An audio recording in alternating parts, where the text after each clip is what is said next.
posso clamar,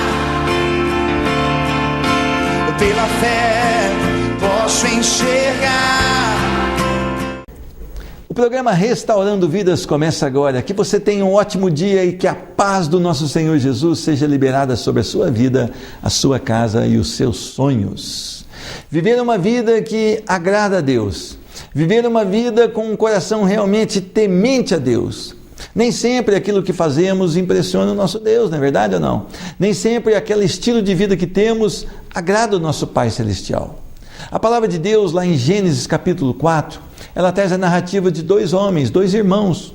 Um agradou a Deus com a sua oferta, chamado Abel. Mas diz a palavra que Caim, ele trouxe uma oferta também ao Senhor, mas não agradou a Deus. Eu queria ler o versículo 7 do capítulo 4. Deus falou com Caim assim: se procederes bem, não é certo que serás aceito? Se todavia procederes mal, eis que o pecado jaz à porta, o seu desejo será contra ti, mas a ti cumpre dominá-lo. Interessante isso. Às vezes nós estamos vivendo uma vida agradando a nós mesmos, talvez agradando a um líder espiritual, talvez agradando as pessoas que nos veem. Mas você já pensou que você precisa realmente ter uma vida que agrade a Deus?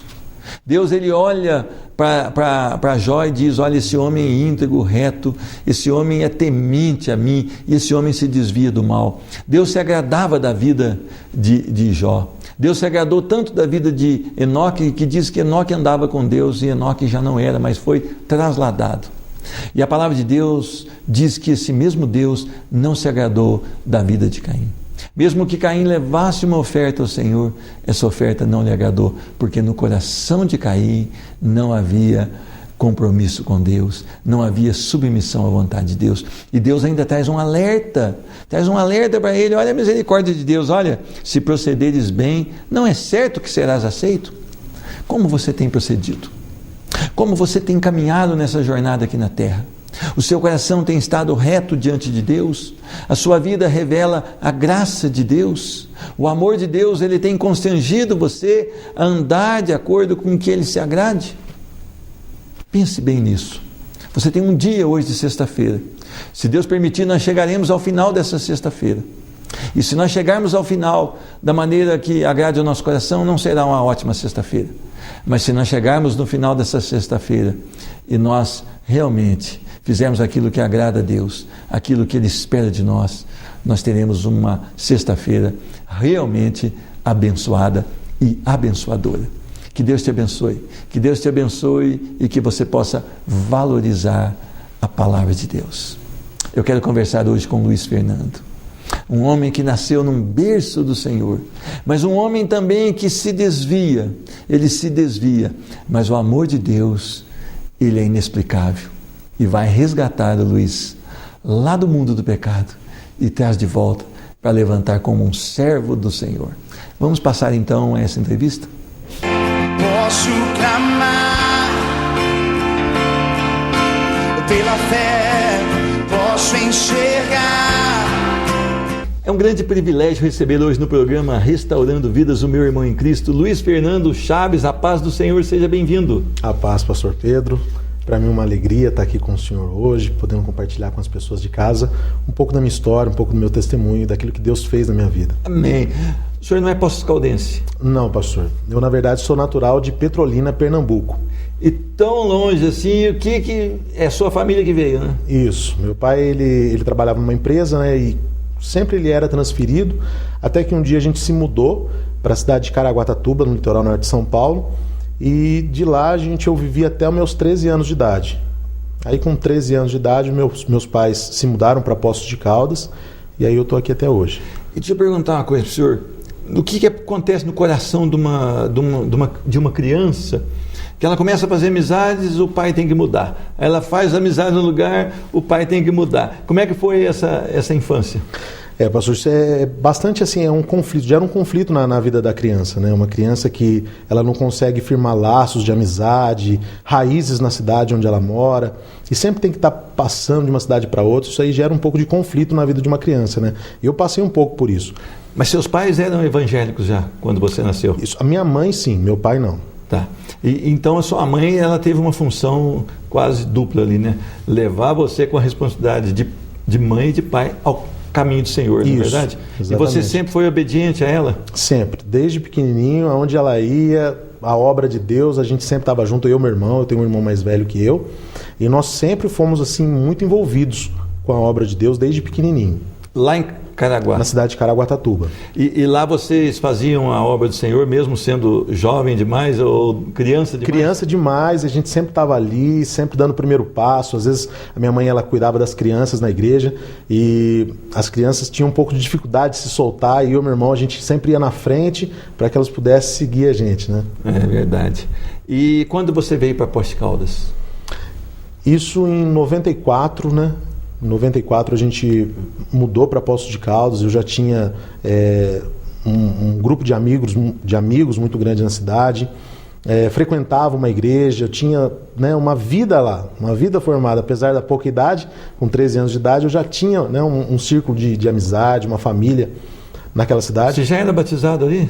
Já, eu batizei com 12 anos de idade. Ali o senhor teve um encontro com o Senhor Jesus? Eu tive encontro com o Senhor Jesus. Não foi por pressão de pais, pelo pastor? Foi uma escolha, não, foi uma escolha pessoal minha. Com 12 anos de idade eu sabia que era aquilo que eu queria. Eu tinha noção, eu já tinha convicção de que era aquela vida que eu queria viver. Uma vida aos pés do Senhor Jesus. Jesus Cristo mudou o seu viver? Mudou a minha história, né? Amém. Apesar de muito novinho. E quando vocês vieram então para Poços, você deixou essas amizades, você deixou esse convívio, e como é que você fez para começar tudo aqui de novo? Realmente aí foi onde começa uma parte assim trágica da minha história, né? Eu com 13 anos de idade, vindo para uma cidade onde eu não conhecia ninguém, mais uma vez tendo que passar por aquilo que passava na infância, e de repente eu me vi assim um pouco perdido. Seria como você zerar tudo e começar de novo? Começar tudo de novo. Já não era a primeira vez? Já não era a primeira vez. E dessa vez eu tive um problema muito grande, porque quando eu fui para uma igreja nova, eu não me senti abraçado pela mocidade daquela igreja. Então foi quando o mundo lá fora me abraçou de uma forma assim que eu não tinha sido abraçado dentro da igreja ainda. Quer dizer que a recepção do mundo foi bem mais calorosa, exatamente, entre aspas, né?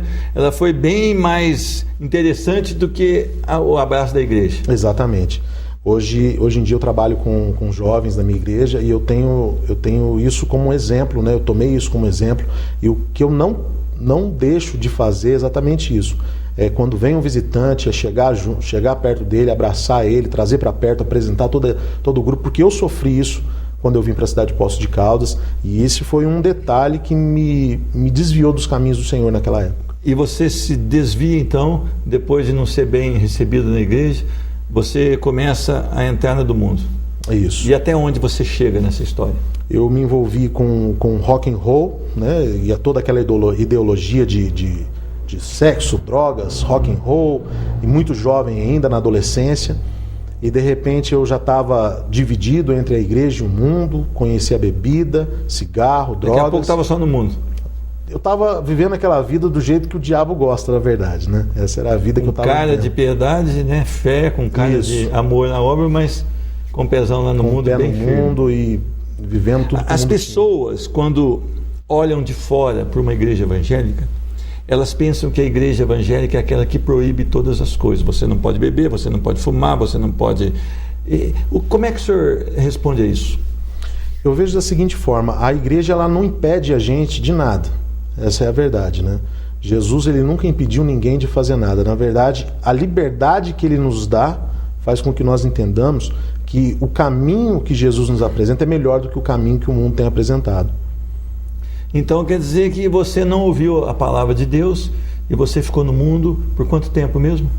Por aproximadamente 6 anos. 6 anos vivendo uma vida desregrada, de segunda a segunda. Ainda continuava indo nos trabalhos da igreja? Todo domingo. Meu pai não abria mão, fazia questão da gente estar... Seu pai então já estava convertido também? Isso. Logo quando a gente vem para Poços de Caldas, meu pai ele se converte, ele se batiza nas águas e ele faz questão que toda a família frequente, pelo menos o domingo, né, a igreja. Agora, como é que foi para os seus pais? Porque eles notam a mudança de um filho. Filho que estava sempre à frente, que estava ali ajudando a mãe no cuidar das crianças. Agora esse filho está chegando totalmente modificado em casa, com as músicas ali diferentes. Como é que foi para os pais? bastante triste, né, para um pai ver a situação que o filho estava chegando. Meu pai, ele sempre foi muito amoroso comigo, meu irmão, e a minha mãe, ela nunca desistiu de mim. Ela, todas as noites em que eu chegava, às vezes chegava muito tarde, de madrugada, ela fazia questão de ungir a minha roupa, eu dormindo ainda, ela ungia a minha guitarra, e ela dizia: esse menino vai voltar para Jesus, esse menino vai tocar na igreja, ele vai ser um servo do Senhor.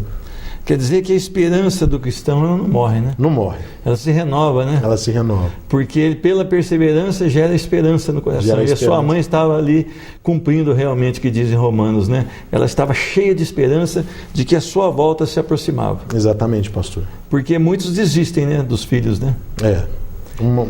Uma coisa assim que me ajudou muito foi essa perseverança dos meus pais. E os joelhos, né, dobrados ali. Os joelhos dobrados. Eu sempre digo às mães, eu falo: mãe, pai, você não pode estar onde seu filho pode estar, né? O seu filho está, mas as suas orações podem, né? É verdade. Então a gente não consegue estar no mesmo local que os filhos estão, mas a gente pode cobri-los de oração, né? E no tempo certo Deus vai liberar a bênção sobre a vida deles. E aí um dia você chegou modificado demais em casa, sua mãe notou isso e você teve um desconforto muito grande. Isso, ela percebeu, né, que eu estava usando drogas, e ela falou com meu pai, muito chateada, chorando, e o meu pai foi ter uma conversa comigo. E como é que foi essa conversa, meu irmão? Ele se assentou na cama e começou a conversar comigo, e ele, que sempre foi aquele homem grande, um herói para mim, começou a chorar assim nos pés da minha cama, e eu fiquei, nossa, arrebentado por dentro. Aquilo fez o senhor pensar? Aquilo fez eu pensar em tudo que eu estava fazendo. Eu achava que eu estava destruindo só a minha vida com a bebida, com a droga, e na verdade eu estava destruindo algo muito maior, que era a família. E quer dizer que Deus começa a ministrar na sua vida aí, e o senhor começa a ouvir a ministração do Senhor. Deus começa a falar muito. Ele usou o pai, ele usa a mãe. Usou as pessoas ao meu redor, trouxe à minha memória coisas que podia te dar esperança. Aquilo que podia me dar esperança, uma palavra mesmo dele no meu coração. E aquilo me fez pensar o que eu estava fazendo com a minha vida. O senhor tomou alguma decisão então? Tomei uma decisão. A partir daquele dia, eu procurei uma igreja, ouvi a ministração, e quando eu vi o pastor dizer que se você tivesse a oportunidade, que você não deixasse aquela oportunidade passar daquele dia, de abraçar os seus pais, eu corri para casa, eu me consertei com os meus pais. E então, a partir desse dia, eu volto para Jesus. O filho, homem, abraçar a mãe é mais fácil. Como é que foi esse abraço com o pai? É muito difícil. É muito difícil. Porque você enxergou pelo Espírito Santo que você estava errando contra seu pai, pecando contra Deus e contra seu pai, não é verdade? E você tinha que tomar uma decisão. Qual que era essa decisão? Eu tive que tomar uma decisão muito séria naquele dia, e foi muito difícil. Eu olhava para o meu pai, eu ensaiei durante vezes para pedir perdão para ele, algo me segurava para não pedir, mas eu pedi forças a Deus. Eu falei: Senhor, eu preciso tomar essa decisão, eu preciso tomar essa atitude. E foi quando eu cheguei até o meu pai, conversei com ele, pedi perdão, ele me abraçou, ele me trouxe de volta. Essa é a verdade. Com aquele abraço ele me trouxe de volta, com aquelas lágrimas ele me jogou longe, e agora com aquele abraço ele me trazia para perto de novo, e eu me sentia filho mais uma vez. Amém. Agora, o senhor tinha ali um ministério na igreja, não aqui, mas você tinha na igreja do Senhor, né? Agora é difícil para você reconquistar, né, aquela confiança das pessoas, porque você acaba decepcionando também as pessoas, né, os líderes da igreja. Como é que é esse tempo de restauração? Você foi bem acolhido agora? Eu fui muito bem acolhido, né? Foi me dado a oportunidade de estar tocando na igreja. Isso foi algo assim que foi imprescindível assim, para a minha volta. Eu estava no altar do Senhor, agora eu estava tocando, ajudando o louvor, e aquilo, sabe, só me fazia cada dia mais ter um desejo de estar ali, de estar com aquele grupo de pessoas. E aí naquele dia eu percebi que aquilo era a minha vida. Meu irmão, eu queria que o senhor me ajudasse a explicar para um pai ou para uma mãe que está desanimado com seu filho. Talvez seu filho esteja aí trilhando o caminho das drogas, esteja rebelde, não é verdade ou não? Que palavra que o senhor dá de conforto, que palavra que o senhor dá de direção para essa mãe, para esse pai? Olha, aquilo que eu vivi na minha casa: não desista dos seus filhos e seja um exemplo para eles. É o que eu vi nos meus pais. Eles, mesmo eu vivendo aquela vida, eles nunca deixaram de dar um bom exemplo para mim. Eu nunca vi os meus pais discutirem assim na minha frente, né? E eu vi a perseverança da minha mãe, sempre orando por mim, ungindo. E eu sempre, desde criança, tomando bênção dos meus pais. Eu acho que o caminho é esse. Tem que começar pelos pais, os pais buscarem mesmo ao Senhor de todo o coração e perseverar e acreditar que um dia o Senhor vai fazer a obra e a obra vai ser completa na vida do seu filho. Ô meu irmão, o senhor chegou a fazer uma comparação da sua vida com o filho pródigo? Depois de algum tempo, sim. Depois de algum tempo eu comecei, logo eu me matriculo no Instituto Teológico, eu estudo durante algum tempo, e eu começo a liderar um grupo de jovens. Então, dentro de todas as mensagens que a gente acaba pregando, a gente sempre toca aí na história do filho pródigo, né? E aquilo se confronta a gente mesmo. Eu comecei a perceber que realmente um pedacinho daquela história tão antiga, contada há tanto tempo por Jesus, era tão real e tão presente nos nossos dias, né? Aliás, a Bíblia é o livro mais atual que nós temos, né? Isso, a palavra... Diz o ditado que ela é mais atual que o jornal de amanhã, né? Quer dizer, ela está na frente ainda, né? Está na frente. Porque o jornal que ainda não saiu, né? Isso. E quando a gente olha o amor de um pai, que Deus recebendo aquele filho, que estava ali comendo comida de porcos, que estava vivendo uma vida dissoluta, mas que se arrepende. O interessante é que ele, quando o filho volta, ele não manda o filho se banhar para abraçar, ele abraça do jeito que o filho está. Ele abraça daquele... Ele quer colocar o anel, né, que é o símbolo da autoridade, ele coloca as roupas mais novas, ele manda matar o novilho cevado. Então Deus, ele quer os filhos de volta, não é verdade? Isso, ou não? Exatamente. Então os pais não devem desistir dos seus filhos, porque Jesus não desiste das pessoas. Exatamente, pastor. Eu vi isso acontecer na minha casa. O meu pai, naquele momento em que ele chorava, ele dizia que como ele iria confiar de novo em mim. E eu havia perdido a confiança dos meus pais naquele dia, e quando eu pedi perdão, quando eu me reconciliei com meu pai, ele me abraçou, e naquele momento tudo voltou como era. Ele não falou assim, olha, mas a partir de hoje eu vou ficar com o pé atrás. Não, ele me abraçou, ele disse, filho, você está de volta. Ele liberou o perdão verdadeiro sobre a sua vida. Verdadeiro sobre a minha vida, e eu acho que aquilo foi o essencial assim, para que eu pudesse voltar mesmo para os caminhos do Senhor. E vale a pena estar nos caminhos do Senhor, irmão? Vale muito a pena, pastor. E olhando para trás, tem alguma saudade daquele tempo de desvio? Nenhuma. Acha que alguma coisa te faz falta? Não. Você acha que uma rodada de cerveja, uma rodada de droga é melhor do que estar na casa do Senhor? Nunca seria melhor. Viu? É uma ilusão para as pessoas que ali estão, né? É uma ilusão, é algo que o mundo coloca, às vezes até brilhante aos nossos olhos, mas o fim é um caminho de morte. Eu estava trilhando esse caminho, um caminho de morte mesmo. Amém.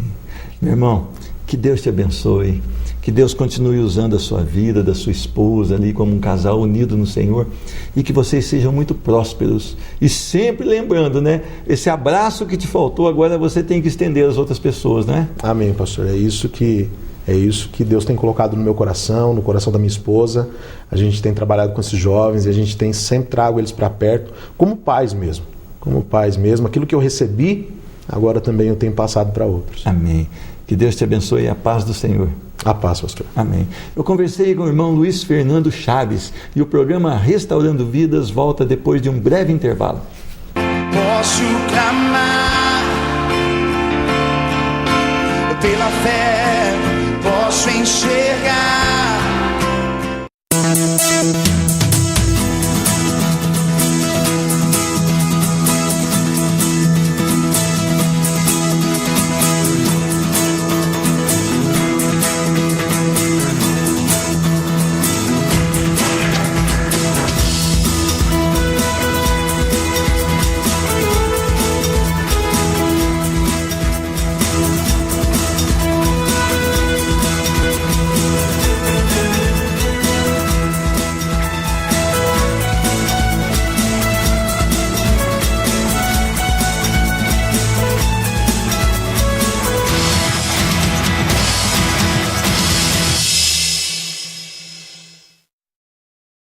Posso clamar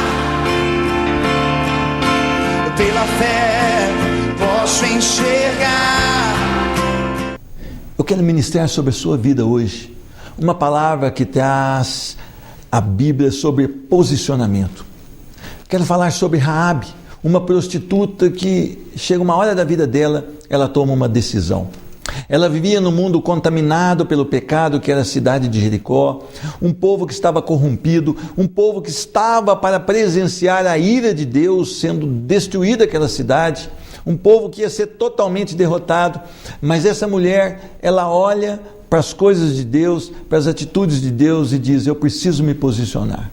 Eu quero ler um texto que se encontra em Josué capítulo 2, a partir do versículo de número 9, diz a palavra do Senhor: bem sei que o Senhor vos deu essa terra, e que o pavor que infundis caiu sobre nós, e que todos os moradores da terra estão desmaiados, porque temos ouvido que o Senhor secou as águas do Mar Vermelho diante de vós, quando saíes do Egito, e também o que fizeste aos 2 reis dos amorreus, Seom e Og, que estavam da além do Jordão, os quais destruístes. Ouvindo isto, desmaiou-nos o coração, e em ninguém mais há ânimo algum, por causa da vossa presença, porque o Senhor, vosso Deus, é Deus em cima nos céus e embaixo na terra. Agora, pois, jurai-me, vos peço pelo Senhor, que assim como usei de misericórdia para convosco, também dela usareis para com a casa de meu pai, e que me dareis um sinal certo, de que conservareis a vida a meu pai e a minha mãe, como também a meus irmãos e minhas irmãs, tudo o que tem, e de que livrareis a nossa vida da morte. Amém? Vamos orar. Senhor Deus, obrigado pelo privilégio que temos de estar diante da Tua Palavra. Senhor Deus, traz renovo, traz consolo, traz decisão hoje para essa pessoa que assiste o programa Restaurando Vidas, que ela seja impactada, que ela seja curada pelo poder da Tua Palavra. Eu oro em nome de Jesus. Amém. Você já ficou em cima do muro? Você já teve para tomar uma decisão, mas você resolveu ficar ali pensando, com medo de desagradar a um, com medo de desagradar a outro? Muitas pessoas têm vivido assim a sua fé. Estão querendo viver o melhor do Evangelho ou o melhor do mundo. Não há condições. Essa mulher literalmente morava em cima do muro, as muralhas de Jericó. E essa mulher era prostituta. Essa mulher era uma mulher talvez ali que ninguém desse moral para ela, não é verdade? Uma mulher que tinha uma vida ali totalmente corrompida. E interessante é que ela ouve falar do povo de Deus. E quando os 2 espias são mandados para espiar Jericó, para ver onde estavam os pontos fracos, para ver como é que estava a cidade, ela então acolhe esses 2 espias da parte de Deus e ela não deixa que eles sejam mortos, né? Quando chegam os soldados, ela fala: olha, ele já foi, vocês têm que ir atrás dele, mas ela o esconde no eirado da casa. Interessante que ela fala para os espias: olha, eu quero que vocês usem de misericórdia comigo, com a minha casa, porque eu tenho visto e eu tenho ouvido falar o que Deus fez com vocês, como Ele conduziu vocês pelo deserto, como Ele retirou vocês do Egito, como Ele fez abrir o Mar Vermelho, e este Deus que vocês servem é Deus na terra e nos céus. E eu preciso deste Deus. E eu quero também misericórdia sobre a minha família, sobre os meus pais e os meus irmãos e a minha própria vida. Interessante, essa mulher mesmo vivendo num lugar tão corrompido como Jericó, e ela tendo uma vida dissoluta nos prazeres da carne, ela tendo uma vida ali que ganha um dinheiro, né, na prostituição, esta mulher agora, ela resolve tomar uma posição. Ela analisa: olha, eu tenho uma vida aqui de acordo com o que eu resolvi fazer, e eu vivo num lugar totalmente diferente desse povo que vem chegado, mas o que Deus tem feito para esse povo é o que eu quero da minha vida. Então agora eu quero estar no mesmo lado que este povo chamado povo de Israel, povo de Deus. E esta mulher então, ela está tomando uma decisão na vida dela que vai mudar toda a sua história. Toda a sua vida será mudada através dessa decisão. E ela quer então abençoar aqueles 2 espias e quer que ela seja abençoada quando Jericó fosse destruído. Interessante isso, que nós podemos tirar algum aprendizado. Nós muitas vezes, a gente vê, a gente nota, a gente ouve falar. Semana Santa são demonstrados muitos filmes ali que mostram o amor de Jesus, ou tenta relatar, né, o amor de Jesus, quando ele sobe aquela cruz, quando ele é machucado, quando ele é morto, quando ele é humilhado ali, e sabem que aquela morte é para nos trazer vida, mas as pessoas continuam levando uma vida de acordo com a sua ideia, com a sua cabeça e com os desejos da carne. Quando você quiser se posicionar por Jesus, quando você quiser tomar realmente uma decisão na sua vida, você precisa agora abandonar a velha vida. Esta mulher, certamente, ela estava agora tomando uma decisão definitiva na sua vida. Uma decisão que iria trazer uma nova visão para a sua vida. Ela era uma prostituta. Ela vendia o seu corpo. Ela vendia o seu corpo por dinheiro e ela não estava realmente na visão que Deus queria para ela. E agora ela está falando, olha, eu quero este Deus que vocês servem. Este Deus, ele é maravilhoso. Quando vocês estavam passando apuro ali no Egito, ele foi e resgatou vocês. A minha vida aqui é muito diferente da de vocês. Certamente isso pesou no seu coração.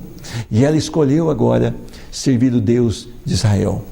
E ela começa tomando uma decisão forte. Ela acolheu na sua casa 2 espias e ela arriscou a sua própria vida. Aquele que não renunciar à sua própria vida por amor a Jesus, ele não é digno de Jesus. Aquele que não negar a si mesmo, que não morrer os seus desejos, as suas decisões e passar agora a ter as decisões de Jesus no seu coração, ele não é digno de Cristo Jesus. Esta mulher então, ela arrisca a sua própria vida. Mas ela queria o Deus que Israel servia. Ela via que o Deus de Israel era o Deus da compaixão, era o Deus do amor, era o Deus do perdão e o Deus do cuidado. Meu irmão, talvez você viva aí fora dissolutamente, talvez você tenha um relacionamento fora do seu casamento, talvez você goste da bebida para trazer alegria ao seu coração, talvez você possa usufruir de drogas para talvez a sua cabeça ficar assim fazendo uma viagem, mas a viagem que Deus quer te dar, ela é muito superior a isso, ela é muito melhor que isso. E ela não te traz só vida nessa terra, mas te traz uma vida na eternidade, enquanto a bebida, as drogas ou o adultério te traz morte.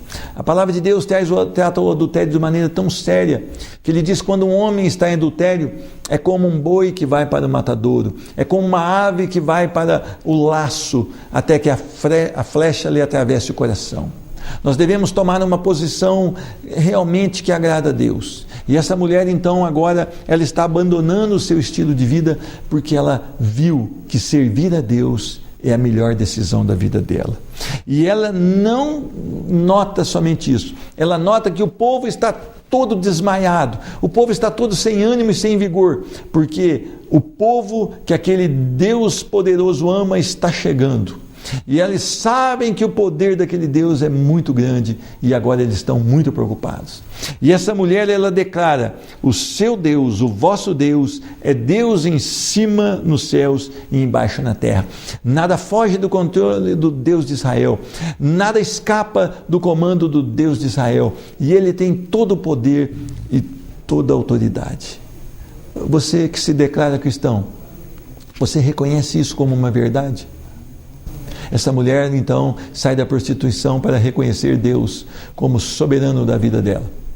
E ela tem o seu coração demonstrando amor. Ela fala: eu não quero só a mim, mas eu quero que seja também poupado os meus pais e os meus irmãos e tudo que eles têm. Olha que interessante. O amor, normalmente, ele visa primeiro as outras pessoas. E o primeiro pedido é para os pais. Agora jurai-me, vos peço pelo Senhor, que assim como usei de misericórdia convosco, também dela usarei para com a casa de meu Pai. Interessante isso. O amor dessa mulher agora é tremendo. E ela pensa nos seus pais, ela pensa nos seus irmãos, e depois ela pensa na própria vida. Ela agora encontrou o Deus que vai tirar ela daquela vida do engano, daquela vida do erro, e vai tratá-la com amor, com misericórdia e com compaixão. Esta mulher agora, ela começa a usufruir daquilo que o mundo ainda não conhece, que é a compaixão de Cristo Jesus pelas vidas. O mundo, ele pode até te dar algumas alegrias, né? Mas o mundo depois ele te toma da maneira mais forte que ele puder. Ele tenta te derrubar, ele tenta armar algumas laçadas para você, mas Deus não. Deus quer te colocar em lugar de segurança. Deus quer te colocar na firmeza, que é a sua palavra. Hoje é dia de você tomar uma decisão. Saia de cima do muro. Se você é um crente meia boca, hoje é dia de você ser um crente verdadeiro. Trate a sua vida com Cristo Jesus e volte para o Evangelho vivo e eficaz. Se você ainda não é cristão, aceite Jesus como Senhor. Confesse os seus pecados e declare que Jesus é o Senhor da sua vida. E você será mudado. Raabe, então, veio fazer parte da genealogia de Jesus. Ela foi transformada. Eu quero orar por você. Senhor Deus, tem misericórdia das nossas vidas. Derrama a tua bênção, o teu poder, a tua graça e a tua cura sobre esta vida, sobre os seus familiares. Em nome de Jesus. Amém. Que Deus te abençoe e que você possa valorizar a palavra de Deus e que essa palavra possa trazer o consolo ao seu coração. Em nome de Jesus Cristo. Posso clamar pela fé, posso enxergar.